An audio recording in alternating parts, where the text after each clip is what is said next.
travelers, and welcome to Go See, Do, Explore. Here, we dive deep into the heart of travel, sharing hidden gems, unforgettable experiences, and the stories that make each destination unique.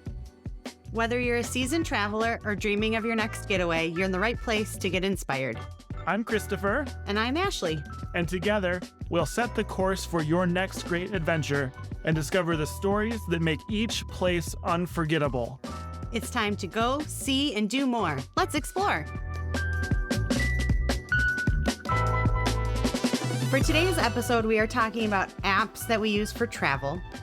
And when I first suggested this topic, I feel like Chris looked at me like, oh, we're going to talk about 5 apps. How are we going to make that last a whole episode? And then we both started going through our phone and realized that, oh, we actually do have a lot of apps that we use for travel, whether it be how to get around, how to get to your destination, apps to help you find what to do, tours, and then just some apps that help with the logistics of travel. All of the apps that we talk about today can be found in the show notes, so you don't have to worry about scribbling down everything we say. You can find that on our website. So we're going to start with apps around transportation and navigation.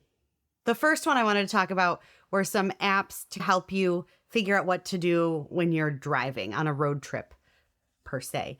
When you're planning a road trip, road trippers will help you find things to do and see along the way. And another one that has similar features is iExit, but that will actually tell you what's coming up at the next exit. Sites, restaurants, gas stations, rest areas kind of thing. It's like what people used to use TripTiks for. Yeah. It's now remember TripTiks? Yeah. And it's now the digital version where if something closes, they can take it off and you don't have it permanently. Yeah. The first one I want to mention is FlightAware. I've mentioned FlightAware in a previous episode, so I won't spend a lot of time on it. But it is the ultimate flight tracking app. You can see the status of flights you're on, status of flights you're waiting for, status of flights that other people are on. It's really the best one out there for that, and it's free. The status of that flight that's going above you in that moment. Oh, yeah, I use it for that, too. I think we talked about that, though, already. Yes, we did. Yeah. Another one, if you're traveling by plane, is just to have your Airline app. It takes away the need to have a paper boarding pass. And then you'll get notifications if there's a flight delay, what gate you're going to. It can be very helpful. And the same for if you plan on doing train travel, have the app of the train company. Yeah, high quality airlines will also show whether your bag has been loaded on the plane and things like that. Not all of them do, though. Another app that can help you when you're in the airport is Lounge Buddy. It'll help you find an airline lounge that's in the terminal that you're in. And then we'll help you figure out if you've got the right credit card to pay for it, if you have the right boarding pass to access the lounge.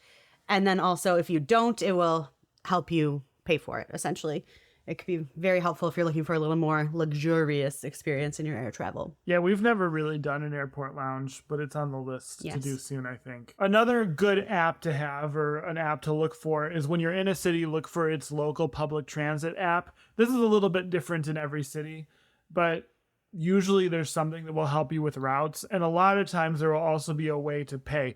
Now, some cities you just use any kind of credit card that you can tap on their public transit, which is awesome, but not all cities are like that. And so some cities, though, rather than going to some vending machine and getting a physical card, you can add it to your Apple Wallet or something like that, and that's facilitated through the app. We just did that in San Francisco and fairly recently in Los Angeles, too. Both of those have apps that you add the card to the wallet, and then you can pay without having to use the vending machines.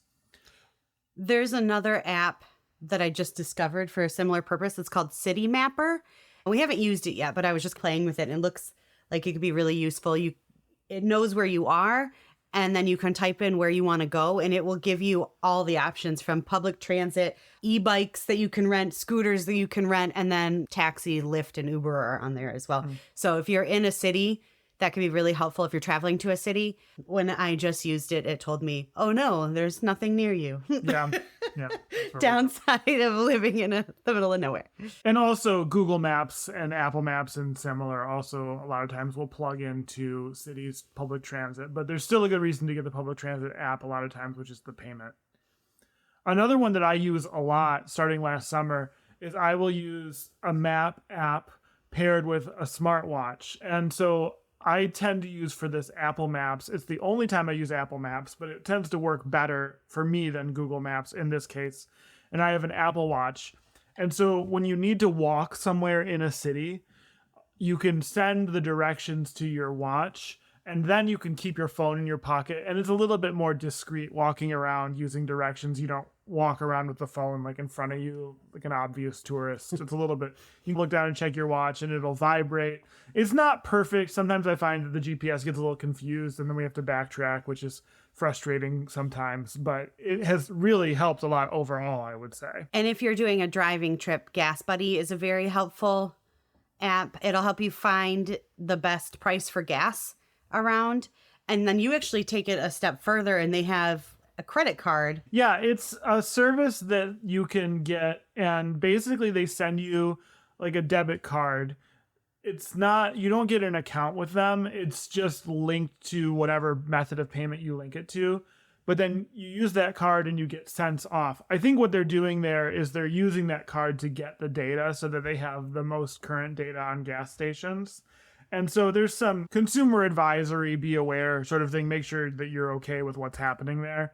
But yeah, you can find gas, and like I always save money on gas because I use that Gas Buddy card. They also have a route planning feature that's really nice that I've used before, where you punch in like your miles per gallon, the size of your tank, or a lot of times you can just load your car and they know. And then you punch in your starting and ending, and it'll tell you where to get gas based on where the prices are lowest on your route, which is, we haven't used that in a while because we haven't taken a really long road trip like that in a while, but it's good for that too, because gas prices vary a lot state to state, depending on taxes and other factors. One that I started using last year that I really like is called OBI. I think you pronounce it OBI. It's literally the letters OBI. And this is a rideshare type app. But what you do is you can sign into Uber, Lyft, I think Bolt, FreeNow, a couple other services, rideshare app services. You sign into those, you do like an authentication in Obi. And then when you pull up Obi and you punch in your starting and ending, it will compare prices for all of those different rideshare services. And what's really nice is because you've authenticated, if you get any kind of deals, like if you're in like Lyft Pink or in any like Uber Plus or whatever, I don't know what it is. I don't know. Whatever, if you're in any of those, it'll show you the price for you. So it's really giving you the complete picture. I've been using that when we are trying to make the most cost-effective choice on an expensive route or something like that. And it's been really helpful. Yeah, when we were going to the airport in Madrid, I think it was, we were able, since it was the first time we were ever using FreeNow, we got $5 off by signing up for FreeNow that you might not have known if you didn't have that. Yeah, too. And then when we were in San Diego and going to and from La Jolla, the prices were really variable. And that was we used it then too. And if you're doing a driving trip, having an app to help you find parking in cities can be very helpful. So there's a few different apps for this. Spot Hero will show you where the lots are, and I think it'll tell you the prices of the lots. And then ParkWiz and Park Mobile are ones that are for meters, right? Park Mobile is definitely for meters. ParkWiz you can buy, or you can not buy. You can rent spots or whatever. And I think Spot Hero you can too. You can prepay for your spot, which is really nice if you're going into a city and you know you need parking and you don't really want to mess around trying to find the best parking at the best price. Now, I'm sure that there are better prices to be had apart from these apps, but there's a peace of mind factor too. Like last fall, we were driving into Chicago. I just wanted to get a spot for a couple hours. I didn't really want to mess around, and it's really easy to find a good price on a spot and prepay for it. I know also we have used some of these apps when we've gone to events in Detroit, like when we've gone to events at the Fox Theater, or we went to even to a Red Wings game one time and I used one of those apps to get a spot. I think that the Illich company has paired with one of those. Another one to have on your phone is to have one or a few rental car apps, just whoever you typically use. We have a couple that we typically use. And maybe this seems like obvious advice, but the reason why I recommend having those on your phone is because if you find yourself needing a rental car all of a sudden, having the app downloaded and ready to go is awesome. We've mentioned before on the podcast one time where we were stranded in Orlando when Spirit canceled our flights.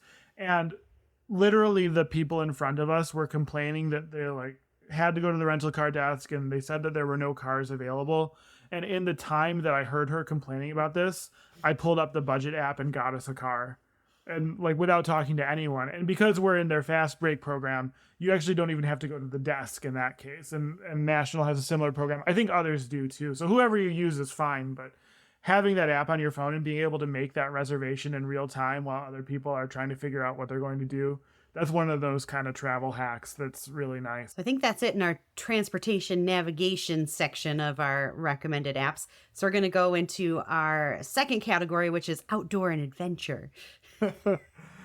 So the first one I want to talk about in the outdoor adventure category is if you are into camping, you know that it can be very difficult to find campgrounds because unlike the hotel industry where, you know, everybody's on Priceline and hotels.com and booking.com, like everybody has access to the same hotels, campgrounds are not like that. I should say that we tend to camp at public campgrounds, so state parks, national parks, more so than the private RV parks. So for that, my absolute favorite app just to find that public land camping is called Ultimate Campgrounds. And this was the first app I ever paid money for. I had a smartphone for years and I absolutely refused to pay for an app.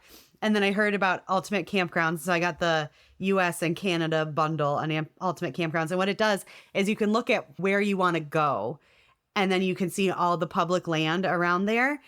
And there's a lot. It'll show up like fairgrounds, which is something I never would have considered before. And then you might be into the state park, national park system, but do you know about all the local parks that have camping? That's a really great reference if you're looking for kind of public land camping. And then they will also link you to where you can go to book it. So one of the big booking apps that I have is recreation.gov. So if you are looking to camp in national parks, national forests, Bureau of Land Management, Army Corps of Engineers campgrounds, those are all on recreation.gov.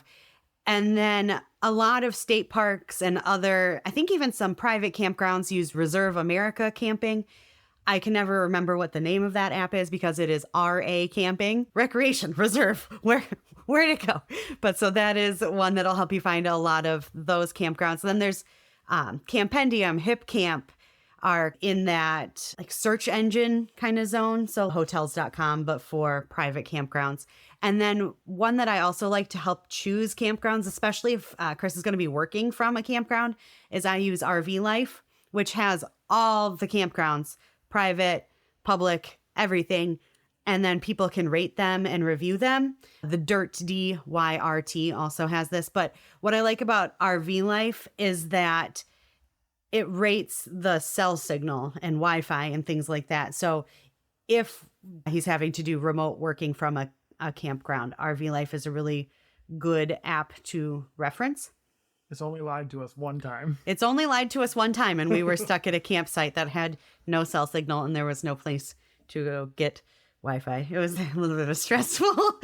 Luckily, it was only a few days. But yes, so those are my go-to campground finder apps if you are looking for camping. In terms of recreational opportunities while you're camping, there are no doubt tons of these. There are a couple that we use. I use Topo Maps. I have a Topo Maps Plus subscription. It's not very much money at all. I pay for apps more than Ashleigh does. But I use that because back in the day, in the late 90s and early 2000s, National Geographic published these CDs that had basically the U.S. Geological Survey topo maps that you could use on your computer and do planning in the 90s and 2000s when we used to do stuff like that on computers. Yeah, I remember you would print the maps on like waterproof paper. Yeah, National Geographic adventure paper. It's good stuff. And so that's always been a great product, and their National Park series was really good too. This product has morphed into what is now Topo Maps Plus, and basically you can do the same thing but on an iPad or on your iPhone. And I really like that for route planning. For more serious hikes, we used it when we went out west to some of the western national parks. I've used it in Puerto Rico and El Yunque and some other places too. That's really nice. All Trails is a similar sort of thing. It's a little bit more casual, and that's one that a lot of people are familiar with. That one's good too, and I use that one sometimes too. And then another one we like a lot is one called Go Paddling. Go Paddling for kayaking, we use it for kayaking, but it basically gives you a sense of bodies of water, where there are access points, if there are any rules around those access points, like parking things, if they have restrooms or vault toilets or things like that. When we're looking to kayak in places we're unfamiliar with, we go to Go Paddling pretty regularly. And then if you are looking at visiting any national parks, a few years ago, the National Park Service released its app. Before, each of the parks had their own individual apps, and I can only imagine if you were someone that visited national parks frequently, how much space that was taking up on your phone. So their app now is just NPS, and it has all of the National Park Service sites. And if you've ever been to the national park and they give you that little brochure that tells you a lot about the park and about the trails and the history, all of that is on the app now.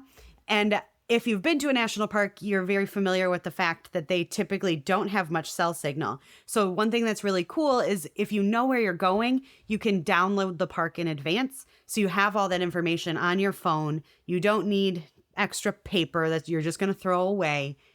And you have everything in your pocket. And probably, this isn't a trip planning thing, but probably one of my favorite parts of that app is that they have a list function. So if you were going out west and you're going to visit Yellowstone, Grand Teton, Glacier, whatever, you could put them all in a list and then you could find them easier. But it comes with a built-in list, which is parks I've visited. And once you visit a park, you check it off on the list, and then it has a little map. And you can see all the parks you've been to, from Alaska down to Puerto Rico. In our case, if you went to American Samoa and Hawaii, it would show up on the map too. So that's a cool little feature. Yeah, it's a huge improvement over really just a few years ago when lots of parks had their own apps and they were wildly different in the way they worked. Yes. And they consolidated that, and it's really nice. Yeah. So if you are taking a cruise, download your cruise lines app. Nowadays, the apps will have the daily activity plan. It'll have the menu for dinner on there. It'll even have a layout of the ship to help you get around. And then I also like Shipmate. It has a social feature so you can talk to people that are going to be on your sailing. It knows what your ports are and the times and everything, and it can search for excursions. It has photos of cabins, so you can see what your cabin's going to look like before you get there. And then once again, like the NPS app, it also collects all of your cruises. You can go back in and be like, oh, remember in 2012 when we went on the Carnival Valor and this was our stateroom number? Hung out in the Ivanhoe Lounge. Yes. Another one, this might seem like an obvious one, but I'll tell you why it's not necessarily, is to have your hotels app. So even if you've booked through a third party, a lot of times having your hotels app is a good idea. And it's because more and more hotels are building in features into their apps to use during your stay. And so, for example, I love Citizen M. Ashleigh's like warming up to it, I think. You could do without the bathroom with the frosted glass in the middle of the room. Yeah, look into Citizen M. But you can control like your lights and your shades and all sorts of things in their app. Another one, too, is with Hyatt. I've had a couple of Hyatt experiences recently where I've been able to use my phone as a room key. I think Marriott does that as Marriott, well. I'm sure, does that as well, yeah. And more and more seeing these kinds of features in apps that are really nice. That's especially nice. This hasn't happened to me, thankfully, but like at another hotel one time I left my room key in the room and had to go down to the desk and embarrassingly say that I'm an idiot and left my room key in the room. Embarrassingly say... Yeah. You checked us in 10 minutes ago and I cannot find There you. was that time too, but I did it one time. But in any case, like if you did that, but you had your phone, then you could get back in. Or like it goes to, if you have a smartwatch too, you can do the same kind of thing, which is really nice. And if you're traveling through Airbnb, be sure to have their app because it's a way to communicate with your host. And a lot of times it has the Wi-Fi information. The door code. So, yeah. So if you don't have the app, I don't even know if you could get in an Airbnb. We stayed in an Airbnb, or it was actually a VRBO last year that had like a 10-digit door code. Remember that? I was using that like most of the time, but it was too many digits. Too many digits. Now, if you're traveling and you have that awkward time, it's especially if you are using a vacation rental and there's no place to store your luggage. Most hotels do luggage storage. Or, I don't know, you're between two trains or something like that. There are luggage storage solutions. We've used Luggage Hero and Bounce. Now, they're not cheap. Yeah. But it allows you to not be stuck sitting somewhere with your luggage when you could be exploring. I hate paying for luggage storage, but it's just a reality sometimes. The Mm-hmm. first time we did this was last year when we came into Lisbon on a cruise, and we had basically all day before we could get in somewhere. And so we did that. We've done it in San Juan. But yeah, it's better than having to carry your luggage around everywhere. And Mm-hmm. so it's just accept that. Yeah, You gotta it's going to pay be for it. expensive if you're a light packer. Expensive is like maybe $10 a bag, right? But if It's you like- have quite a few bags, Yeah, we usually have 4. Right, 2 so it's- backpacks, 2 carry-on size suitcases. Right. So, yeah. so if you don't mind carrying your backpack around, you could save. Depends some on money where that you way. are and what you're doing, definitely, Right. and how much luggage you have. One thing I've always wondered, because when you go to a museum, you're not allowed to bring big bags. Could you save this money and just go to a museum for that time, and they would store all of your luggage for free? Maybe. I think that's a maybe. Probably depends. A travel hack. I don't know if they want me saying this on a podcast. Well, it's Museums of the Not, world. we didn't name a museum in particular, but yeah. So I think we're going to go to our wine break.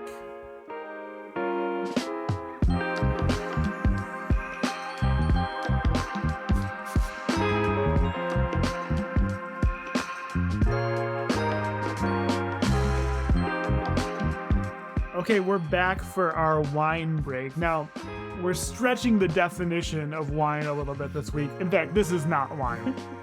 It's not wine. But it's our podcast and we make the rules. I do what I want. And so we have something today. It's a Portuguese liqueur called Ginjinha, or I'm sure there's a much more Portuguese way of pronouncing that, but that's how you usually hear it. Ginjinha is a cherry liqueur, and it's really famous in Lisbon in particular. There are a couple of shops downtown Lisbon. And it's really sweet, and it's made with these sour cherries, and it's delicious. I don't know really what more to say. It is said that the people of Lisbon drink this in the morning before work. Cannot imagine. I have no evidence of this. It's not super high proof. It's more than something like wine, but it's not like whiskey or something like that. It's not that high proof. Now, when you go there, they'll ask you, I think they say sim, right? Like with, like what they mean is, do you want some cherries in there or not? I really like it with the cherries. Oh, the cherries were so sour. They're very sour. I think, hey, Northern Michigan tart cherry growers, I think you could make this. Thank me later. It's really good. You can get it too in the chocolate cup and stuff like that. That's a little touristy. It traditionally just comes in glass. But you go into these little tiny shops and they give you this little cup of it and you go out onto the street and you drink it. And yeah, it's really great. So that's what we're having tonight. Ginjinha reminds us of Portugal. Yeah, and we were able to find this bottle at Total Wine. For the longest time, Yes. we brought a bottle back from Portugal, and we looked and looked, and it didn't seem like it was something we could get around here. And then recently, our local Total Wine carried it, and it is not cheap. It's twice as much as it is in Portugal, which I guess makes sense. It has to come from all the way over there. Hey, Northern Michigan tart cherry growers, listen to me. You can make this and sell this, I believe. What do I know about cherries, but I bet you could. But yeah, if you are looking for a kind of unique spirit for when you're having people over or whatever, go to your local Total Wine, see if they have Ginjinha. It's Ginja or Ginjinha. I'm not going to try to spell it.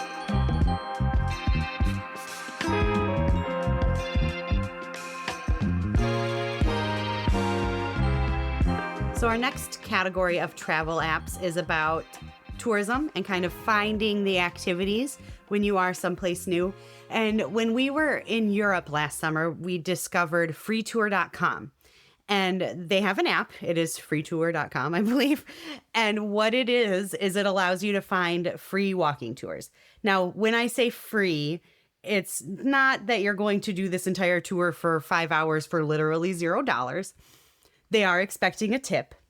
And if you take one of these tours, what is recommended is that you look at a paid tour in the area and see what the cost is. And then that is how much it is recommended that you tip your guide. So it's a fun, more inexpensive way to see a city. It allows you to pay what you think the tour is worth. So when we did a free tour in Porto, Portugal, our guide was actually a fado singer.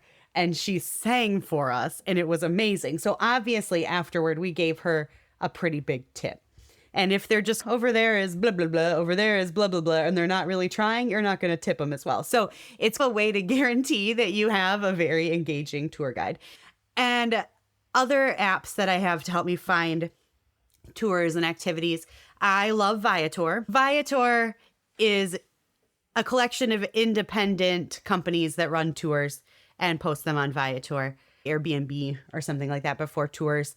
And probably one of my favorite things that Viator does is when you book, they give you money back. So I just booked us a tour for this coming summer, and we had a $6 discount from our tour in Vieques, Puerto Rico.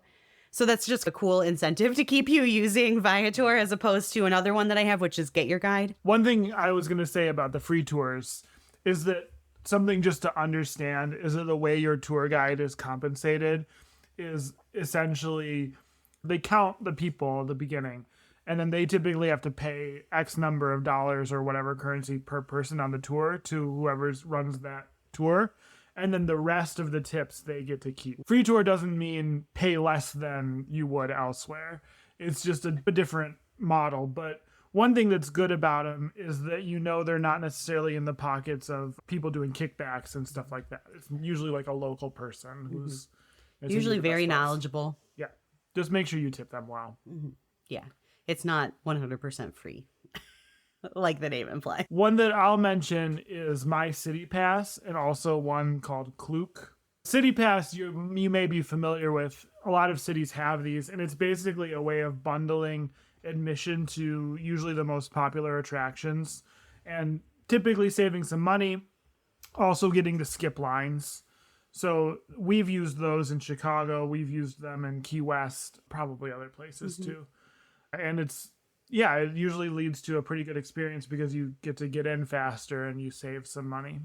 And Klook is similar. It, I think, has a little bit more options because it's not one company running the app. And I also want to mention Groupon, which I forgot that Groupon existed. We used Groupon just recently in San Francisco, and we were able to get significantly discounted admission on their aquarium and also a boat tour of the bay. It's one of those things you don't really think about, at least I don't think about very often, because there's not a lot of local places where we live on Groupon. But yeah, it's a way to save a little bit of money on your attractions and still be able to see the popular things. The next one I recommend is Guide Along, which is a guided driving tour app.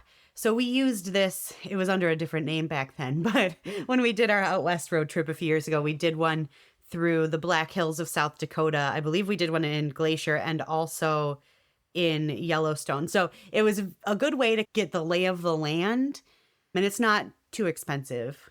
Yeah, I really love any of these GPS-based tours, whether it's driving or walking. I think it's such an excellent way to learn more about a place in a really low-pressure way. And I wish there were even more of them. We always look for them. Yeah, it wasn't through Guide Along. We found something similar when we were in Iceland. That was an interesting little driving tour. Yeah. Another kind of a walking tour guide is Rick Steves, Audio Europe. I don't know if you're familiar with Rick Steves, but he's a big travel personality, especially around Europe. And he offers his app, which is he's got walking tours of museums. And then he also has information about different places in Europe that you might be visiting. And it is 100% free, which is shocking to me. Like, I was just looking at his tour of the Uffizi in Florence, and he talks about the history of David and all of that. And it is completely free, which is really cool. Another one we end up using a lot is various sort of review and reservation apps for food. Ones like Yelp, OpenTable, Resy, The Fork, a bunch of others too, and we have no particular preference there. It's helpful to get the lay of the land in terms of what a restaurant may be like and anything you should know. And just reading multiple sources is good too.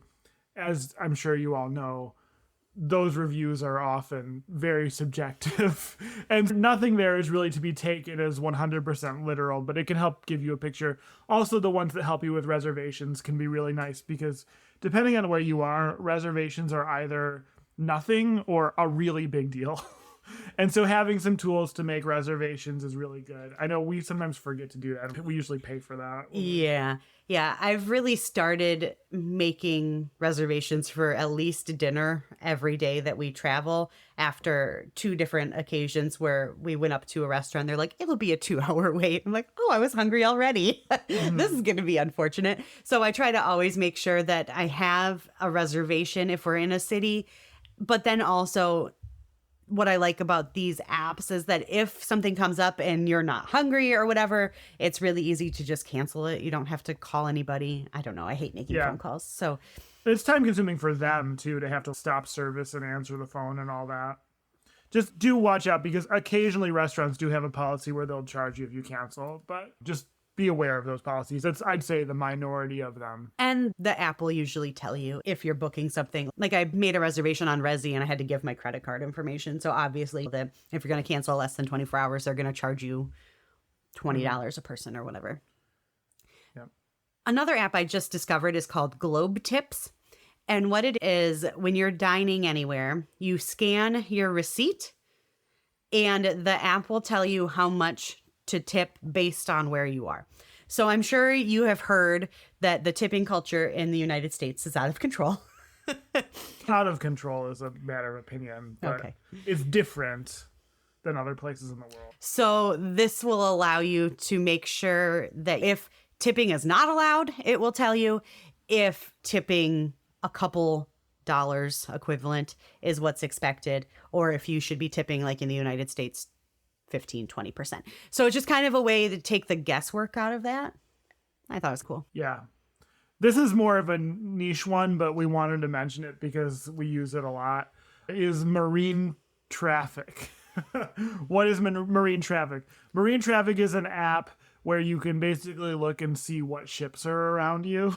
Yeah, that's a really niche one, but it's really cool on cruises because you'll see, you're like, where's that ship from? And you can find out more about it. We also use it a lot in Michigan because we have lots of freighters on the Great Lakes. And so we'll be somewhere near the Great Lakes and you wonder what it is. Or if you're planning a trip to the Soo Locks and you want to see who's coming through the Soo Locks, you can look on that app and see who's in the right position and all that. And so we use it for that too. There was a funny time that we were waiting in Mackinac City to catch the ferry and we see a freighter go by and we pull up the app and then one of the workers come by. He's like, are you on marine traffic? Where's that coming from? Where's it going? He got really excited. So if you're familiar with people who do plane spotting, it's like that, but with freighters. Yes. Yeah. Now our final category that we're going to talk about today is the communication and more utility, maybe less fun apps that we have, but ones that are important and really do serve a purpose when you're traveling. Yeah. The first one we want to mention is one called Revolut. Revolut. And I really like Revolut. I've been using Revolut heavily. I got it to pay for my Spanish lessons, basically, but then I've used it for all kinds of things since then. It's an app where, think of it like PayPal. If PayPal was this really easy multi-currency, travel-oriented kind of app. And so in Revolut, I have an account for USD, and then I turn on and off accounts for Canadian dollars, for euros, for Mexican pesos. Those are the ones that I've used, but there are a bunch of other currencies too. And it allows you to link to a bank account. You can bring money in like PayPal, but then you can have a debit card too, and that debit card works in a multi-currency fashion. So when we were in any of these places I just mentioned, in Europe or in Canada or in Mexico, you pay and it will choose the currency and give you an advantageous rate and not charge you any like international fees or things like that. I know some of you probably have travel-oriented credit cards that are also really good about this, but this is an option that doesn't involve any kind of credit card. It's just like you link it to your bank account, you can bring money in and do all sorts of things. And I like it for that reason. I also like it that when I'm traveling, it's a way that I can isolate money from our primary accounts and use a credit card number that is very easy for me to turn off and change. They even have single-use credit card numbers where you can generate a one-time use credit card number. If you're making a payment in somewhere that you really don't want them to have your credit card number, you can do stuff like that. So it's good for lots of things, but I've used Revolut very heavily in travel. Another one you're probably familiar with is pretty simple. It's Google Translate. So Google Translate obviously will help you if you're speaking and you need to know a word for something. Google Translate can be really helpful when you're traveling if you want to know what a street sign says, like when we were in the Azores. And what is that symbol? Yeah. What does that mean? Or if you're dining in a restaurant, you can translate the menu. So Google Translate is really helpful for a lot of things when you're dealing with a language barrier. Yeah, I especially like the image part. I find that really helpful. One worth mentioning, and if you're somewhere other than the US, you're probably wondering, obviously, but one that I make sure I always have is WhatsApp. US listeners here might not realize how much of the world uses WhatsApp as its primary sort of texting app. We pretty much all here in the US use our native SMS or iMessage or whatever, but that's not really the culture globally. People use WhatsApp for that. And WhatsApp is an app from Meta/Facebook, whatever. We've been to hotels where they're like, if you need anything, just message us on WhatsApp and here's our number and all that. And it's really commonly used. I recommend getting it and getting an account set up before you leave. Another one that can be very helpful that a lot of people probably don't know about is the MyTSA app. And what that is, when you're going through the airport, it will tell you projected wait times for TSA at various terminals or whatever. And it can be really helpful for you to know how early you need to get to the airport. Yep.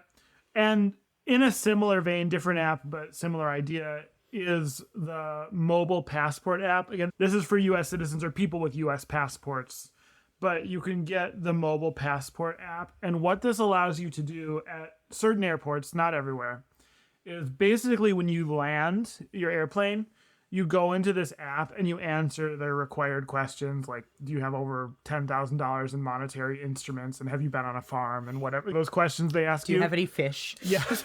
You answer those questions in the app. And then, assuming that you're clear, it'll present a QR code. And so then when you hit the customs checkpoint, you go to a machine and you just scan that QR code and you're in. You don't have to talk to anyone. It's a little like having global entry. It's basically like that. It's only at some airports, but it tends to be at the very busy airports customs-wise. So anyone can do this if you have a U.S. passport. You don't need to have global entry for this. I definitely recommend it. Yeah, it can definitely cut down your wait times in customs. Now, the final app I want to talk about is one that I haven't used yet, but I'm excited to use on our next international trip, and it's called Time Shifter. And what Time Shifter does is you set the days that you're traveling and what time zone you are traveling to, what time zone you're traveling from, and it helps you adjust to avoid jet lag. And so I've been playing with it, and it'll say, oh, avoid caffeine from this hour to this hour, avoid looking at the light on your phone, avoid lights, to help your natural body clock adjust. And it sounds like it starts about 2 days before travel. So I'm excited to try this out on our next trip to Europe. And I will report back and tell you how it goes. Yeah, I'm excited to see.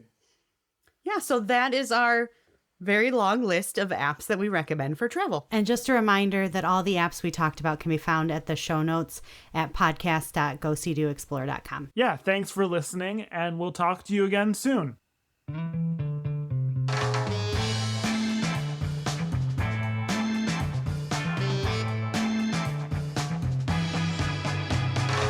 That's all for today's episode of Go, See, Do, Explore.